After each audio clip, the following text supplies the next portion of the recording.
Hello friends, welcome to my channel. मैं आशा करती हूँ आप सभी स्वस्थ होंगे। देखिए, आज जो मैं आपके लिए सीरीज़ लेकर आई हूँ, ये आपकी उत्तराखंड करंट अफेयर्स से रिलेटेड ये सीरीज़ है आपकी, और इसमें सभी प्रश्न आपके लिए बहुत महत्वपूर्ण होने वाले हैं। चाहे वो आपका डीएलएड का एग्ज़ाम हो, या आपका वो वीडियो या वीपीडीओ का एग्ज़ाम हो, या आपका कोई भी ग्रुप सी के कोई भी एग्ज़ाम हो, ये सभी में आपके क्वेश्चंस काम आएंगे।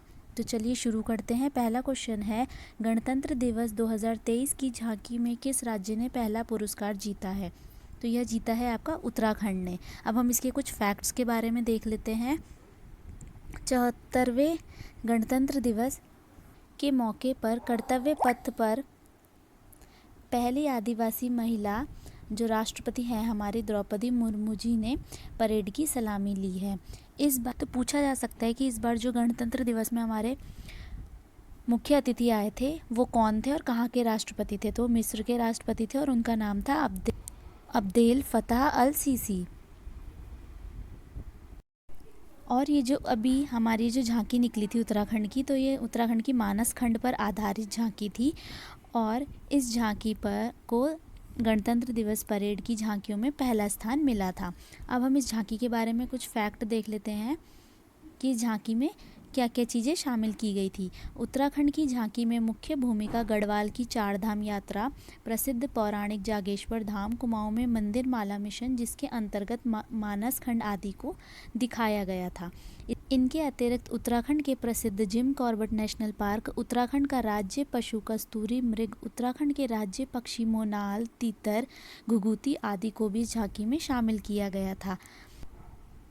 और यह जो मानस खंड की झांकी का जो सुझाव दिया गया था वह उत्तराखंड के मुख्यमंत्री पुष्कर सिंह धामी ने दिया था। और जो झांकी की थीम गीत था वह लिखा था जैन कवि जनार्दन उप्रेती ने लिखा था, और वह गीत था आपका जय हो कुमाऊं जय हो गढ़वाल। तो पूछा जा सकता है कि इस बार की जो जय हो कुमाऊं जय हो गढ़वाल गीत किस कवि के द्वारा लिखा गया था? तो वह लिखा गया था जनार्दन उप्रेती जी के द्वारा। चलिए नेक्स्ट क्वेश्चन पर आते हैं। अब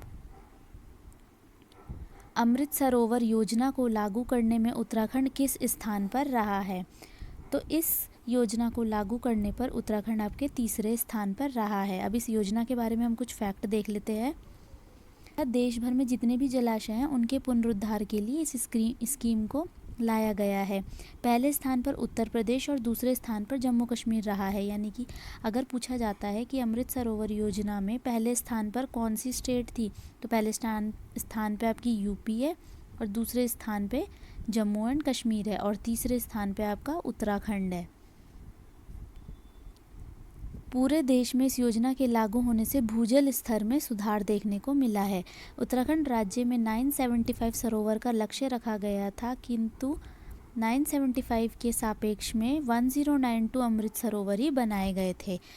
चलिए अब तीसरे क्वेश्चन पर आते हैं। उत्तराखंड में G20 शिखर सम्मेलन 2023 के तहत उत्तराखंड में 3 कार्यक्रम प्रस्तावित हैं।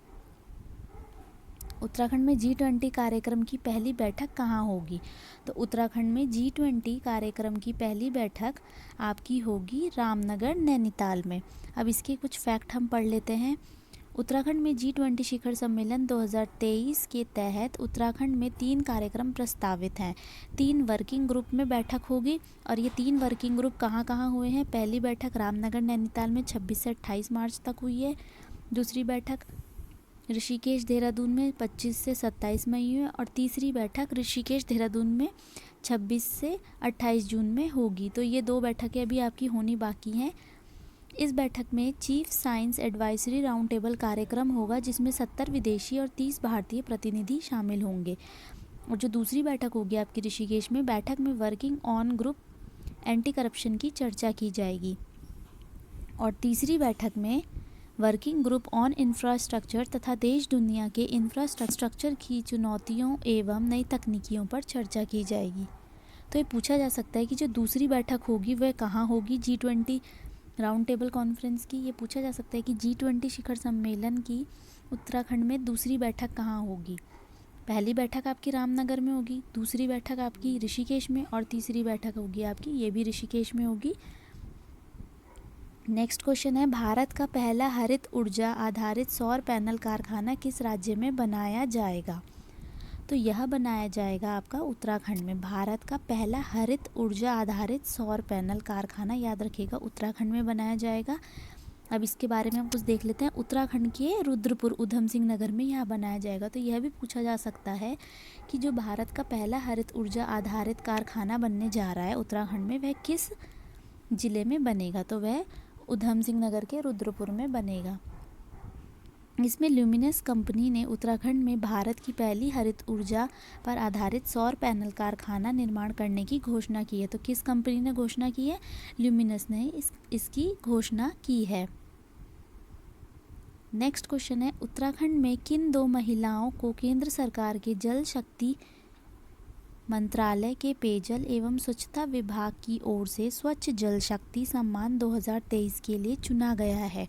कौन 2 महिलाएं हैं जिन्हें जल शक्ति मंत्रालय ने पेयजल और स्वच्छता विभाग की ओर से स्वच्छ जल शक्ति सम्मान के लिए चुना है? तो यह चुना है बबीता देवी और निकिता चौहान को।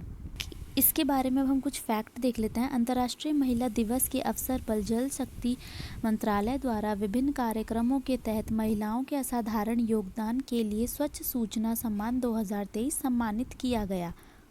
राष्ट्रपति द्रौपदी मुर्मू ने महिलाओं को विभिन्न श्रेणियों में कुल 18 पुरस्कार प्रदान किए।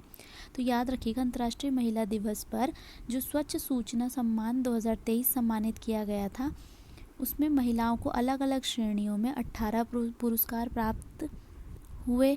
और जल शक्ति अभियान के लिए कैच द रेन 2023 का शुभारंभ किया गया।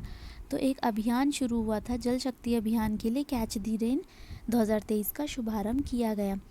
इसमें उत्तराखंड की 2 महिलाएं, कविता देवी जो बागेश्वर से हैं और निकिता चौहान जो देहरादून से हैं, उनको केंद्र सरकार के जल शक्ति मंत्रालय के पेयजल एवं स्वच्छता विभाग की ओर से जल शक्ति सम्मान 2023 के लिए चुना किया। तो कविता देवी हैं, वह आपकी बागेश्वर से हैं और जो निकिता चौहान है आपकी, यह आपकी देहरादून से हैं। तो यह भी प्रश्न पूछा जा सकता है कि ये किस ज़िले से रिलेटेड हैं।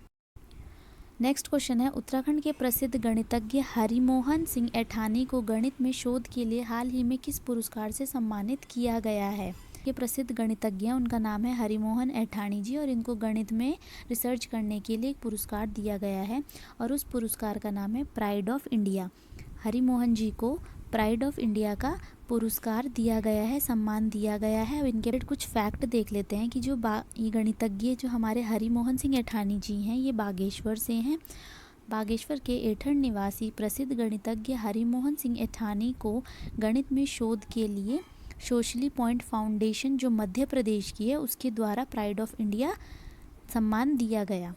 तो अगर पूछा जाएगा कि इनको प्राइड ऑफ इंडिया सम्मान दिया गया है, किसके द्वारा दिया गया, किस सरकार के द्वारा दिया गया, तो पॉइंट फाउंडेशन मध्य प्रदेश के द्वारा दिया गया। अगला क्वेश्चन है, राष्ट्रीय सुदूर संवेदी संस्थान द्वारा जारी मानचित्र रिपोर्ट के अनुसार देश में भूस्खलन का सबसे अधिक खतरा किस जिले के लिए बताया गया है? तो जिस जिले को सबसे ज़्यादा भूस्खलन का खतरा है भारतीय सुदूर संवेदी संस्थान की मानचित्र रिपोर्ट के अनुसार, वह उत्तराखंड के रुद्रपुर जिले को। अब फैक्ट देखते हैं, भारतीय अंतरिक्ष अनुसंधान संगठन के राष्ट्रीय सुदूर संवेदी केंद्र की जारी रिपोर्ट के अनुसार देश के 10 सर्वाधिक जोखिम वाले जिलों की सूची में प्रथम स्थान पर रुद्रप्रयाग है, दूसरे स्थान पर टिहरी को रखा गया और तीसरे स्थान पर त्रिशूर केरल को रखा गया है। यानी कि भूस्खलन में 10 सर्वाधिक जोखिम वाले जिले पाए गए हैं, जिसमें पहले नंबर पर है रुद्रपुर, दूसरे नंबर पर है टिहरी गढ़वाल और तीसरे नंबर पर है केरल का एक जिला है जिसका नाम है त्रिशूर। देश में सबसे अधिक भूस्खलन घनत्व वाला जिला भी आपका रुद्रपुर है। तो इस फैक्ट को भी आप याद रखिएगा कि पूछा जा सकता है देश में सबसे अधिक भूस्खलन घनत्व वाला जिला कौन सा है, तो वह भी आपका रुद्रप्रयाग ही है। हाल ही में किसने उत्तराखंड की संस्कृति पर G20 सम्मेलन में भाषण दिया था? तो ये भाषण दिया था दिव्या नेगी ने। और हाल ही में नई दिल्ली संसद भवन में आयोजित G20 सम्मेलन के दौरान टिहरी की दिव्या नेगी ने उत्तराखंड की संस्कृति और वेशभूषा पर व्याख्यान दिया। तो ये जो दिव्या नेगी हैं ये टिहरी गढ़वाल की हैं और इन्होंने उत्तराखंड की संस्कृति पर G20 सम्मेलन में जो भाषण दिया वह है उत्तराखंड की संस्कृति और वेशभूषा पर आधारित दिया। अगला क्वेश्चन है, कौन सा राज्य भारत का पहला सरकारी मदर मिल्क बैंक स्थापित करेगा? तो भारत का पहला ऐसा कौन सा राज्य है जो सरकारी मदर मिल्क बैंक स्थापित करेगा? तो वह स्थापित करेगा आपका उत्तराखंड। हाल ही में उत्तराखंड स्वास्थ्य विभाग ने राज्य में पहला मदर मिल्क बैंक शुरू करने का फैसला किया है और उत्तराखंड के स्वास्थ्य मंत्री धन सिंह रावत ने मदर मिल्क बैंक के उद्देश्यों को स्पष्ट करते हुए कहा है कि इस सुविधा से नवजात शिशु को मां के दूध के पोषक तत्व काफ़ी हद तक मिल सकेंगे। इसलिए भारत का जो पहला सरकारी मदर मिल्क बैंक स्थापित किया जा रहा है वह उत्तराखंड के द्वारा स्थापित किया जा रहा है। अगला क्वेश्चन है, केंद्रीय क्षेत्रीय परिषद की 15वीं स्थायी समिति की बैठक कहाँ आयोजित की गई है? वह आपकी आयोजित की गई है देहरादून में और इसके बारे में भी हम कुछ फैक्ट पढ़ते हैं। 4 फरवरी 2023 को केंद्रीय क्षेत्रीय परिषद की 15 स्थायी समिति की बैठक उत्तराखंड की राजधानी देहरादून में संपन्न हुई। 4 फरवरी 2023 को राज्य के मुख्य सचिव SS संधू की अध्यक्षता में इस बैठक में छत्तीसगढ़, मध्य प्रदेश, उत्तराखंड और उत्तर प्रदेश के अधिकारी शामिल हुए। तो पूछा जा सकता है केंद्रीय क्षेत्रीय परिषद की 15वीं स्थायी समिति की बैठक में कौन कौन से राज्य सम्मिलित थे? तो इसमें आपका छत्तीसगढ़, मध्य प्रदेश, उत्तराखंड और उत्तर प्रदेश शामिल थे। बैठक में सभी राज्यों की सर्वोत्तम कार्यशैली में परिषद में शामिल राज्यों को लागू करने की चर्चा की गई। साथ ही स्थानीय उत्पादों को बढ़ावा, मध्याह्न भोजन योजना, वित्तीय समावेश में बैंकिंग सुविधा के विकास, इन पर भी चर्चा की गई। तो इन पॉइंट्स को भी आप याद रखिएगा कि किस किस टॉपिक पे यहाँ चर्चा की गई है। क्वेश्चन है, किस वर्ष तक उत्तराखंड राज्य ने नशा मुक्त होने की घोषणा की है? तो उत्तराखंड राज्य ने नशा मुक्त होने की घोषणा आपकी की है 2025 तक। उत्तराखंड राज्य सरकार द्वारा राज्य को पूरी तरह से ड्रग्स मुक्त बनाने की दिशा में एक बड़ी पहल करने जा रहा है। नार्को कोऑर्डिनेशन की बैठक के दौरान अधिकारियों को वर्ष 2025 तक ड्रग्स फ्री देवभूमि के लिए मिशन मोड में काम करते हुए प्रदेश में 2 नशा मुक्ति केंद्र बनाने के लिए निर्देशित किया गया है। तो प्रदेश में आपके 2 नशा मुक्ति केंद्र बनाए जाएंगे और यह नशा मुक्त कब तक हो जाएगा उत्तराखंड हमारा? तो 2025 तक इसको नशा मुक्त करने की घोषणा की गई है। तो किस राज्य ने अहेल्प कार्यक्रम शुरू किया है? तो अहेल्प कार्यक्रम आपका शुरू किया है उत्तराखंड ने।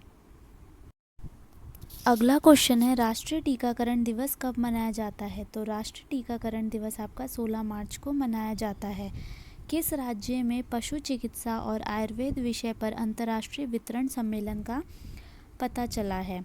तो यह पता चला है आपके उत्तराखंड में। उत्तराखंड में पशु चिकित्सा और आयुर्वेद विज्ञान पर अंतर्राष्ट्रीय वितरण सम्मेलन का आपको पता चला है।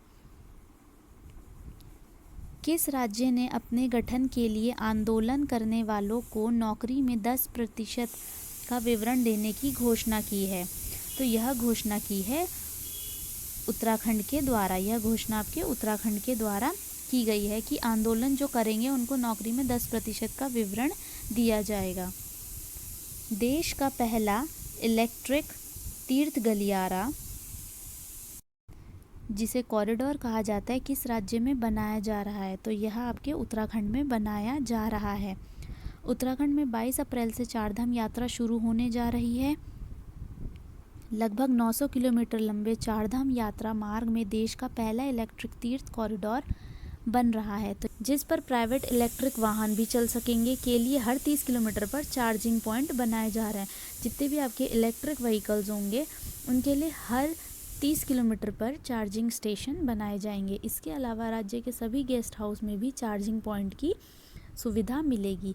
और उत्तराखंड में आपको पता ही है 22 अप्रैल से चारधाम यात्रा शुरू हो चुकी है, तो उसके लिए ये इलेक्ट्रिक तीर्थ गलियारा बनाया जा रहा है। तो चलिए फिर इस सीरीज़ का आखिरी प्रश्न देखते हैं। किस राज्य में एकल महिलाओं के लिए स्वरोजगार योजना शुरू करने की घोषणा की गई है? तो यह घोषणा की है उत्तराखंड ने। यह घोषणा उत्तराखंड के द्वारा की गई है कि जितनी भी एकल महिलाएं होंगी उनके लिए स्वरोजगार योजना शुरू करने की घोषणा उत्तराखंड के द्वारा की गई है। अब देखिए हम कुछ और क्वेश्चंस देखते हैं और कुछ फैक्ट देखते हैं। देखिए इंडिया और उज्बेकिस्तान के बीच में एक चौथा सैन्य अभ्यास हुआ है जिसका नाम है डस्ट लेक 2023।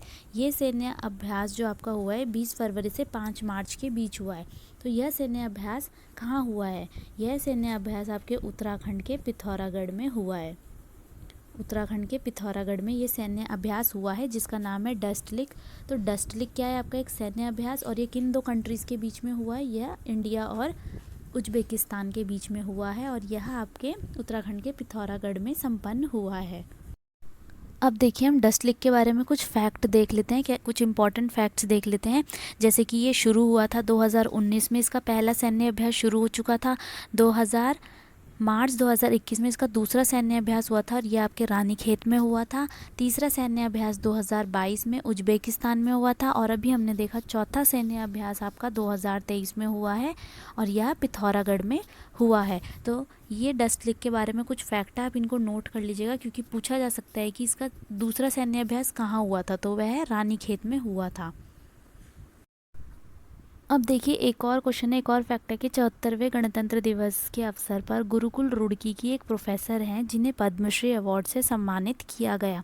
तो वह कौन है? तो वह डॉक्टर सुकामा है जिन्हें पद्मश्री अवार्ड से सम्मानित किया गया और यह जो प्रोफेसर हैं गुरुकुल रुड़की की प्रोफेसर हैं। और इन्होंने क्या किया था? इन्होंने अपना तमाम जीवन लड़कियों की गुरुकुल पद्धति के जरिए शिक्षा में गुजार दिया था। तो डॉक्टर सुकामा है जिन्हें गणतंत्र दिवस के अवसर पर पद्मश्री अवार्ड से सम्मानित किया गया और यह गुरुकुल रुड़की की एक आचार्य हैं। अब देखिए एक और क्वेश्चन है कि शिक्षा में गुणात्मक सुधार के लिए राज्य के कितने टीचर्स को 2022 तेज के राज्य स्तरीय शैलेश मटियानी अवार्ड मिला है? तो उत्तराखंड राज्य के कितने ऐसे टीचर्स हैं 2022 के अकॉर्डिंग जिन्हें शैलेश मटियानी अवार्ड दिया गया है? तो टोटल टीचर्स हैं 17 जिन्हें शैलेश मटियानी अवार्ड दिया गया है और यह 2022 में सेलेक्टेड टीचर्स हैं, इन्हें शैलेश मटियानी अवार्ड दिया गया है। तो देखिए इसमें बेसिक लेवल पे 10 टीचर्स का सिलेक्शन हुआ है, जबकि मिडिल लेवल पे 6 टीचर्स का सिलेक्शन हुआ है और ट्रेनिंग इंस्टीट्यूट श्रेणी में बागेश्वर के डॉक्टर शैलेश धपोला जी का सिलेक्शन हुआ है। तो टोटल 17 टीचर्स का इसमें सिलेक्शन हुआ है। तो पूछा जा सकता है इस बार जो ट्रेनिंग इंस्टीट्यूट श्रेणी में जो टीचर सेलेक्ट हुए हैं वह बागेश्वर के हैं और वह कौन है? डॉक्टर शैलेश धपोला जी वह हैं। तो टोटल 17 टीचर्स का इस बार सिलेक्शन हुआ है, टोटल 17 टीचर्स का इस बार सिलेक्शन हुआ है जिन्हें शैलेश मटियानी अवार्ड दिया गया है। तो ये बात भी आप याद रखिएगा कि टोटल 17 टीचर्स हैं 2022 के हिसाब से जिन्हें शैलेश मटियानी अवार्ड दिया गया है। तो चलिए फिर आज की सीरीज़ को यहीं ख़त्म करते हैं, अब नेक्स्ट सीरीज़ में मिलते हैं।